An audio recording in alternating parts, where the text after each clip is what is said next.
Assalamualaikum warahmatullahi wabarakatuh. Dan salam sejahtera ibu-ibu, bapa, anak-anak yang dikasihi sekalian. Kita bertemu kembali dalam rancangan motivasi pagi pada pagi ini. Dan insya-Allah saya doakan ibu-ibu, bapa dan anak-anak sihat sejahtera dan diberi keberkatan Allah SWT. Dan insya-Allah tuan-tuan kita pada pagi ini akan membincangkan tentang satu topik, iaitu anak bahagia. Jadi bagaimana kita nak cerita ni tentang anak bahagia ni. Jadi hari ini sebenarnya tuan-tuan, saya nak bercerita bagaimana seorang anak boleh membahagiakan ibu bapa. Dan bagaimana anak boleh jadi seorang anak yang bahagia. Kalau kita tengok kebahagiaan dalam suatu keluarga tu, yang penting ialah kita ada misalnya anak-anak yang baik, anak-anak yang dengar kata, anak-anak yang sentiasa kata orang tu memberi sokongan kepada keluarga. Dan hari ini kita nak bercerita tentang bagaimana kita sebagai anak, kita nak membahagiakan keluarga kita. Ini penting. Jadi bagaimana tuan-tuan kita nak supaya kita sebagai anak ni tuan-tuan, kata orang tu kita jadi sebagai satu matlamat hidup kita. Kita nak supaya kita dapat membahagiakan hidup ibu bapa kita. Dan anak yang bahagia ni tuan-tuan, biasanya kebahagiaan bukan saja boleh dijual beli ataupun misalnya boleh dinyatakan dalam bentuk perkataan dan sebagainya. Tapi ianya juga hendaklah kata orang tu kongsi dengan perasaan. Jadi tuan-tuan, sebelum saya pergi lanjut, saya nak buat satu cerita lah. Bagaimana seorang anak ni, tuan-tuan dia boleh memberi kebahagiaan kepada ibu bapa dia. Okey, jadi anak ni sebenarnya dia ada lebih kurang dalam 12 orang adik-beradik. Dan dia hidup, kata orang tu, hidupnya, keluarganya, ayahnya taklah senang sangat. Ayahnya hanya kerja kilang dan maknya pun kerja kilang juga. Duduk di Kuala Lumpur. Jadi dalam satu hari itu, mak bapak dia ni akan pergi kerja. Kerja pagi, petang dan malam lah, ikut shift ni. Jadi anak ni, dia ni yang sulung. Anak ni anak lelaki, sulung Jadi dia apa yang dia buat ialah hari-hari dia masak. Lepas tu dia misalnya suapkan nasi untuk adik dia sebelum pergi sekolah. Lepas tu dia pergi sekolah. Di sekolah dia belajar macam anak-anak biasa. Dan di sekolah dia selalu misalnya menginsafi diri dia bahawa dia orang susah. Jadi dia belajar sungguh-sungguh. Dia ulang kaji. Bila cikgu tak dalam kelas, dia akan ulang kaji. Dia akan buat latih tubi dan sebagainya. Jadi begitulah hidup dia hari-hari, tuan-tuan Dan dia kata dalam pergi belanja sekolah ni kadang ada, kadang tak ada. Ayah dia memang pendapatan sikit dengan mak dia. Dan adik-beradik ramai sampai 12 orang. Jadi dia kata dia belajar. Dalam belajar ni dia kata dia kadang-kadang sebelah petang dia buat secara kata orang tu kerja secara sambilan. Pergi cuci pinggan mangkuk kedai-kedai dan sebagainya. Jadi untuk mendapat tambahan. Dan dalam masa yang sama dia kata dia balik rumah, biasanya dia akan tolong lagi rumah mak dia untuk supaya mak dia ni balik, supaya mak dia rasa senang hati. Jadi tak adalah kata orang tu bila balik rumah tu mak bapak tengok keadaan rumah yang berselerak, yang kotor ataupun misalnya tonggang langgang kata orang tu ini yang tak ada kebahagiaan dah. Jadi tuan-tuan anak ni dia cerita dia satu je, dia nak membahagiakan mak bapak dia. Sebab dia kata kalau mak bapak dia bahagia, dia akan bahagia. Jadi apa yang dia buat ialah hari-hari itulah dia, rutin hidup dia. Rutin hidup dia. Sampailah satu ketika tuan-tuan, dia sudah dapat melanjutkan pelajaran ke universiti. Jadi dia rasa sedih lah. Sebab dia rasa dia dah tak boleh lagi menjalankan tanggungjawab dia yang selama ni dia buat untuk ibu dan ayah dia. Tapi dia kata alhamdulillah, dia ada adik di nombor 3 yang boleh ambil tugas dia. Lelaki juga. Susah tuan-tuan anak lelaki ni nak bertingkah laku macam ini. Biasa anak lelaki tuan-tuan biasanya dia rasa dia tak nak buat dan itu bukan kerja dia. Jadi dia sebelum pergi ke universiti, dia beritahu adik dia ni nombor 3 supaya adik ikut apa yang dia buat. Dan adik dia ikutlah, pagi-pagi bangun pukul 5 dah masak Sebab mak dia biasanya keluar, pergi tunggu bas kat luar, kerja kilang. Biasa keluar awal pagi dan sebagainya, nak cari duit. Jadi hari-hari macam itulah.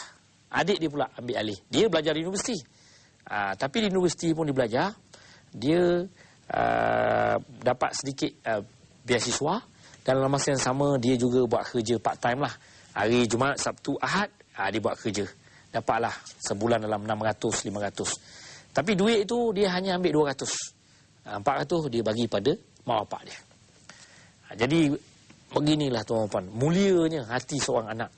Bagaimana anak ni tuan-tuan boleh kata orang tu membagi kebahagiaan kepada mak bapak. Cuba kita tengok tuan-tuan.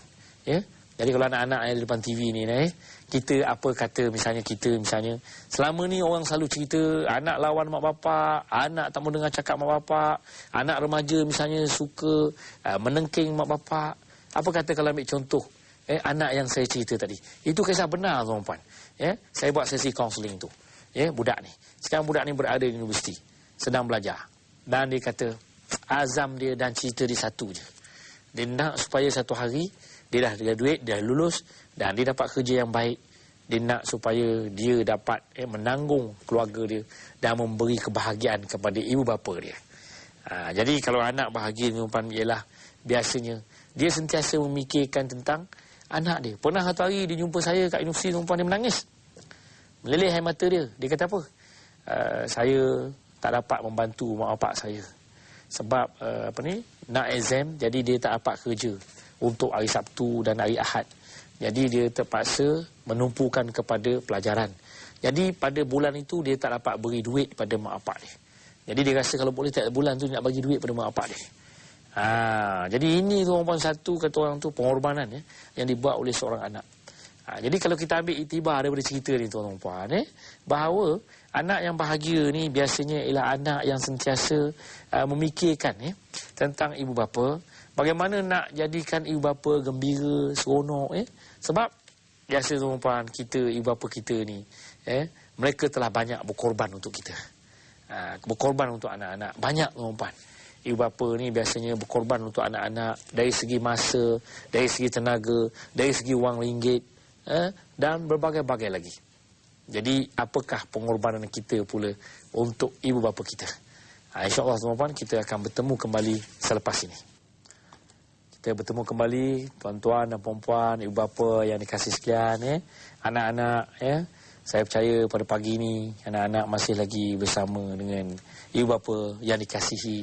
Dan kalau anak-anak yang duduk jauh daripada mak bapak apa salah misalnya kita menulis surat ke, ataupun kita misalnya berhubung dengan ibu bapa kita jangan kita misalnya duduk jauh, kita dah kata orang tu berjauhan, telefon pun jarang ataupun kita misalnya tulis surat pun tidak dan sebagainya.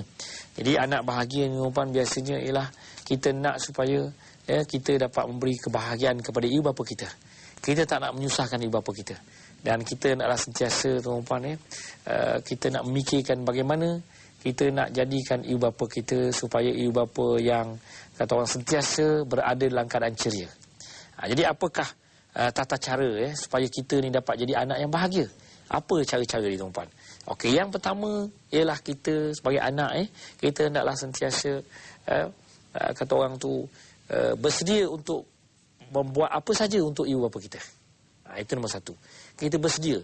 Bersedia maksudnya sini ialah kita hendaklah kata orang kalau mak bapak kita suruh kita buat sesuatu, kita jangan melawan.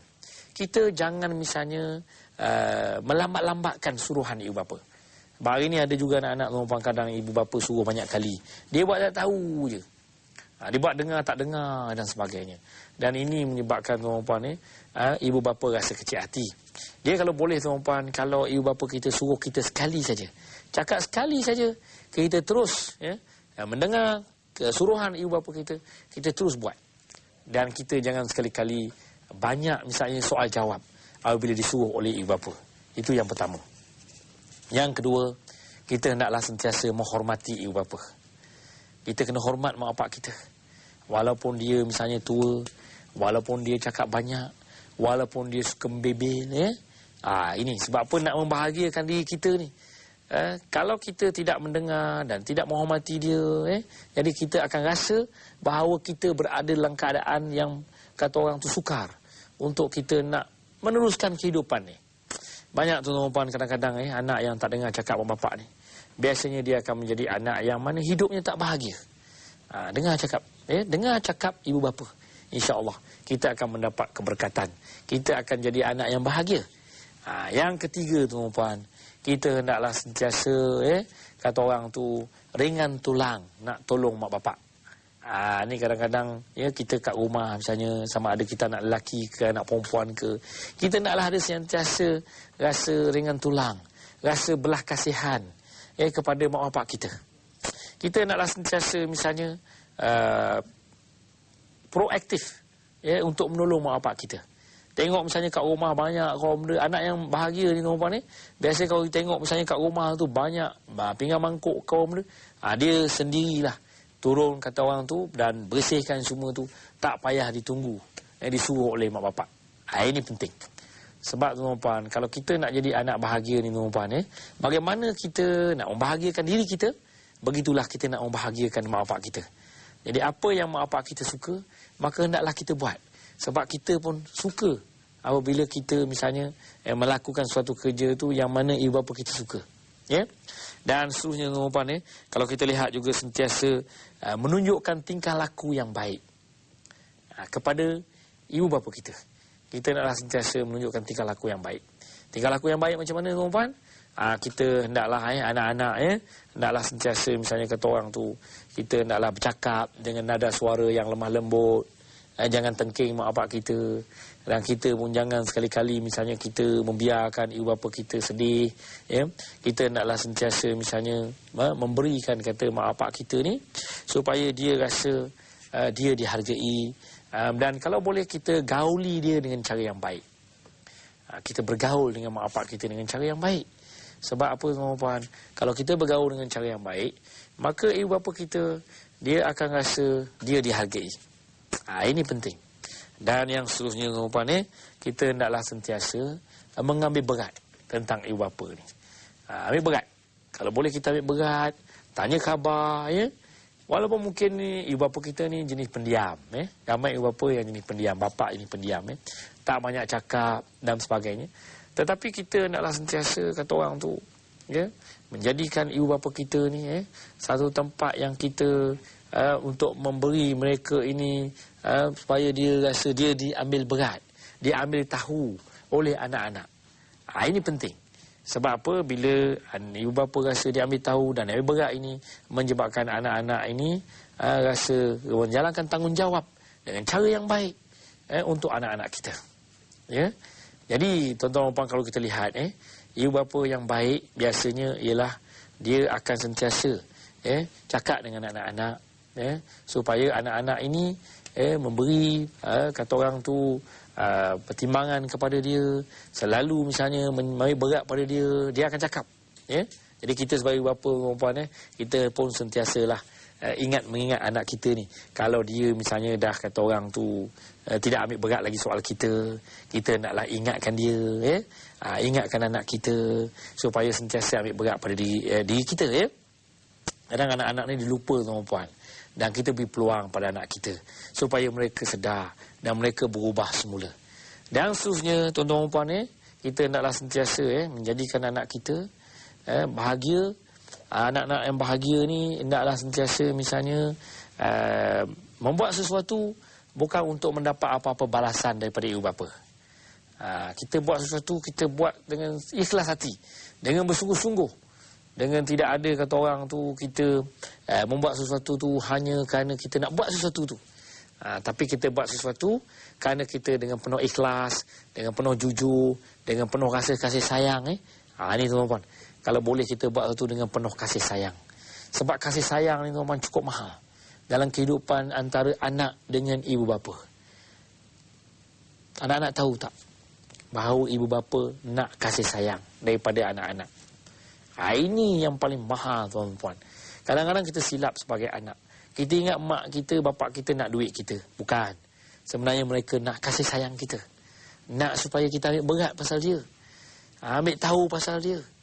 Jadi kalau boleh kita hendaklah mengambil berat dan ambil tahu pasal anak kita, pasal mak bapak kita, dan kita hendaklah sentiasa beri perhatian kepada apa yang ibu bapa kita suka.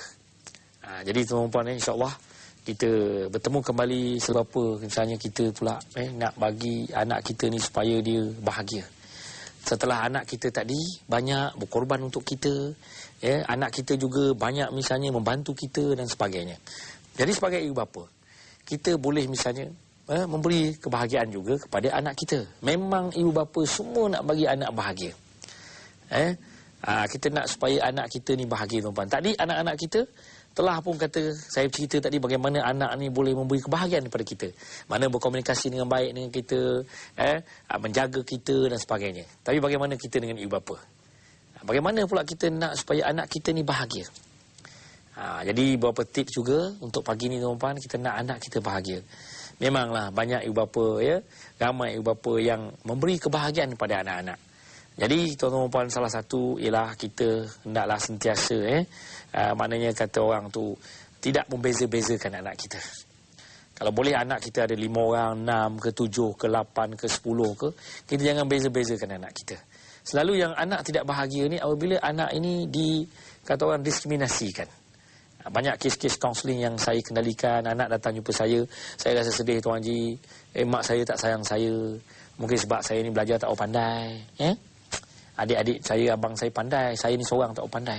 Dan ada juga yang kata, tantah saya ni bukan anak mak bapak saya ni nak angkat ke, dia jumpa tepi jalan ke dan sebagainya ke.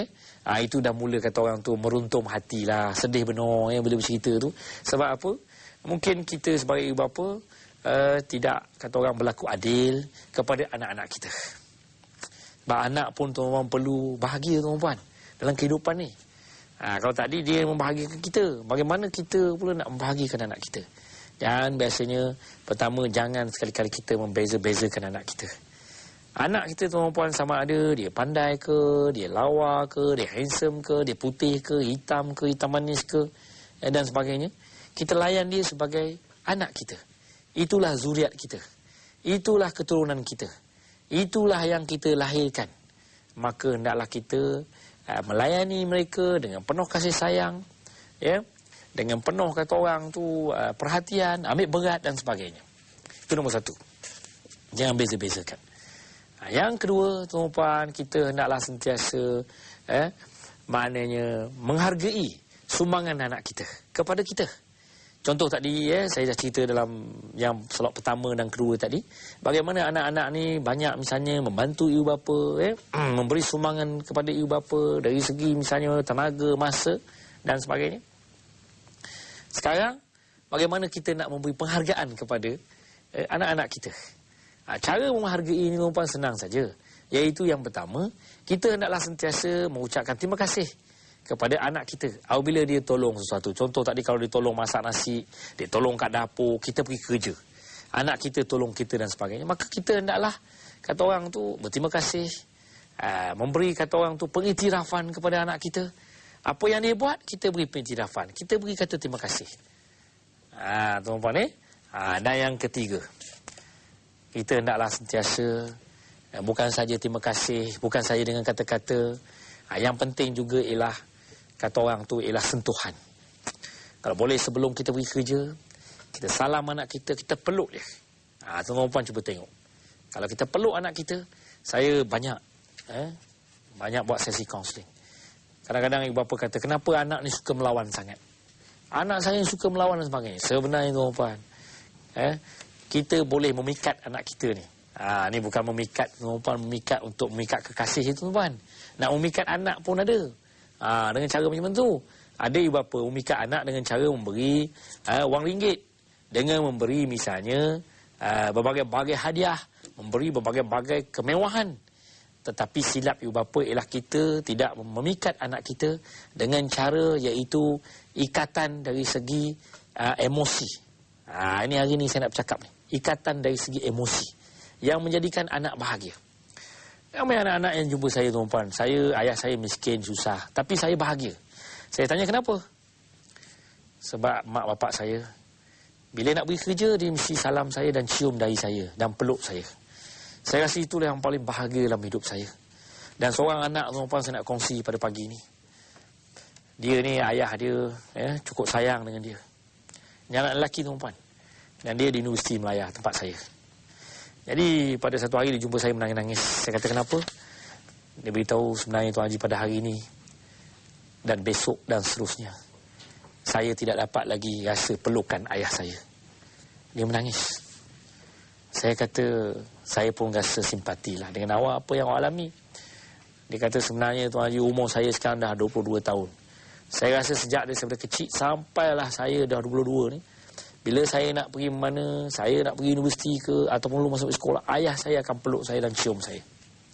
Sampai saya macam ini. Tapi bila ayah saya dah meninggal, saya rasa kehilangan. Dan di sinilah kita nampak bahawa sokongan emosi itu, dan menyebabkan anak ini, dia kata dia tak boleh lupa sampai bila-bila bagaimana sentuhan ibu bapa dia. Jadi sebab itu tuan-tuan, kalau kita nak supaya anak kita ni tak melawan, misalnya liar dan sebagainya, sentuhan emosi. Ini susah tuan-tuan nak buat. Tetapi kalau kita buat, kesan dia cukup mendalam kepada anak-anak. Dan anak-anak rasa bahagia. Bahagia bukan bermakna dengan makan minum yang sedap-sedap. Bahagia bukan makna kita beri kemewahan pada anak kita dengan wang ringgit yang banyak, bagi kereta, bagi berbagai-bagai lagi. Tetapi sebenarnya ialah dari segi sentuhan emosi tadi. Saya berkali-kali saya ucapkan ini kerana saya nampak dari pengalaman saya dah 26 tahun menjadi seorang kaunselor dan mengendalikan kes-kes kaunseling yang begitu banyak. Saya dapati inilah satu yang menjadi satu ikatan yang cukup kuat antara ibu bapa dengan anak. Dan anak rasa bahagia, rasa dihargai, rasa disayangi apabila ibu bapa memeluk dia. Begitu juga sebaliknya tu. Kalau misalnya anak tu dia peluk mak bapak, mungkin mak bapak kita dah tua, dia pun tidak ada pendedahan tentang psikologi, tentang kaunseling dan sebagainya. Jadi dia rasa dia nak didakap, dia nak dipeluk. Jadi kita sebagai anak, kita mulakan dulu. Tak apa, kita rasa bahagia. Bahagia ni tuan-tuan sebenarnya apabila kita membuat sesuatu kepada orang yang kita sayang. Dan orang yang kita sayang itu dia rasa diiktiraf apa yang kita buat. Inilah tuan-tuan yang sangat penting tuan-tuan. Bagaimana jalinan emosi, kata orang tu ada satu aura lah dalam diri kita. Bila kita peluk mak bapak kita ni, dia ada satu sentuhan tau. Bisikan kalbu kita panggil. Tak percaya cuba buat. Ni pagi-pagi ni ni anak dekat-dekat tu 2-3 orang cuba peluk, dakap macam kita main rugby macam mana. Kita peluk anak kita macam tu. Jadi macam tu lah tuan-tuan. Jadi kalau misalnya kita buat ini, dan dia hendaklah diamalkan tiap-tiap hari. Dan maka dia akan menjadi satu misalnya kebiasaan kepada anak kita. Dan dia akan menjadikan anak-anak kita ini anak-anak yang bahagia. Kita doakan supaya anak-anak kita bahagia di dunia dan juga di akhirat. Ini tuan-tuan yang kita nak lah Jadi dalam soal membincangkan anak bahagia, dua-dua peranan memainkan peranan penting, iaitu anak dan juga ibu bapa. Dan kita hendaklah sentiasa ada perasaan untuk membahagiakan antara kedua-duanya. Jadi tuan-tuan, mulianya kita kerana kita boleh membahagiakan diri kita dan membahagiakan orang-orang yang kita sayang. Jadi bahagiakanlah keluarga kita, anak-anak kita, ibu bapa kita, adik-beradik kita, dan saudara-mara kita dan masyarakat kita. Jadi itu saja tuan-tuan untuk pagi ini.